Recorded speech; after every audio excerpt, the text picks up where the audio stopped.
কাজল, এ আমার একটা পুরনো ফোনের ডায়েরি ছিল। তাতে না অনেক লোকের ফোন নাম্বার আছে। যদি খুঁজে পাস। না, না, থাক। না বাবা, থাকবে কেন? বলো না।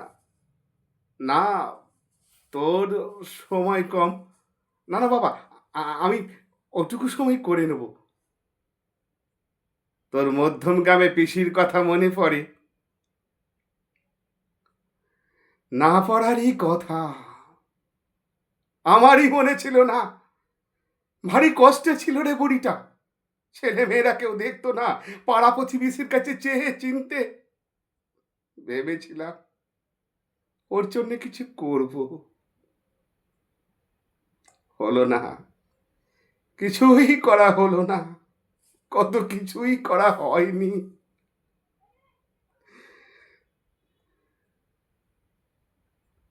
তোর হারান্দার কথা মনে পড়ে? এই হারান্দার ছেলে সমীর, আরে তোরই তো বয়সী ছিল। হ্যাঁ, ওই একবার স্কুলের ওই টুর্নামেন্টে এই ফুটবল খেলতে গিয়ে পা ভেঙেছিল। তুইও তো তুইও তো একবার ক্রিকেট খেলতে গিয়ে মাথা ফাটিয়েছিলি।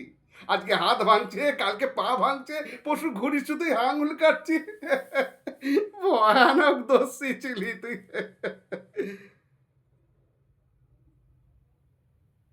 তোর মুরারির কথা মনে পড়ে? আসানসোল হাই স্কুলের অঙ্কের মাস্টার মুরারি, আমার বেস্ট ফ্রেন্ড। 30 বছর দেখা হয়নি। কেন জানি না আজকাল ওর জন্য মন কেমন করে। আরে, আমাদের ওই পুরনো বাড়িওয়ালা অখিল কোথায় আছে, কেমন আছে, কিছু জানিস? যাদের ছেড়ে চলে এসেছি, যারা রয়ে গেল, তাদের জন্য মন কেমন করে রে কাজল। এ যে কি টান, মৃত্যু একে হার মানায়। মনে হয় যাই, একবার যাই, দেখে আসি কেমন আছে সবাই। যাও না কেন? হয় না, যাওয়া যায় না। মৃত মানুষ ফিরে আসুক কেউ চায় না।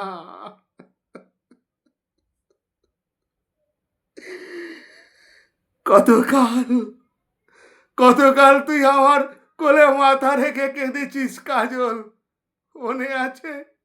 সেই ছেলেবেলায়, বড় হয়েও বার দুয়েক। যা, বাড়ি যা। কাল আবার তো তোর অফিস। যা। আমিও যাই, যাই, চলি রে।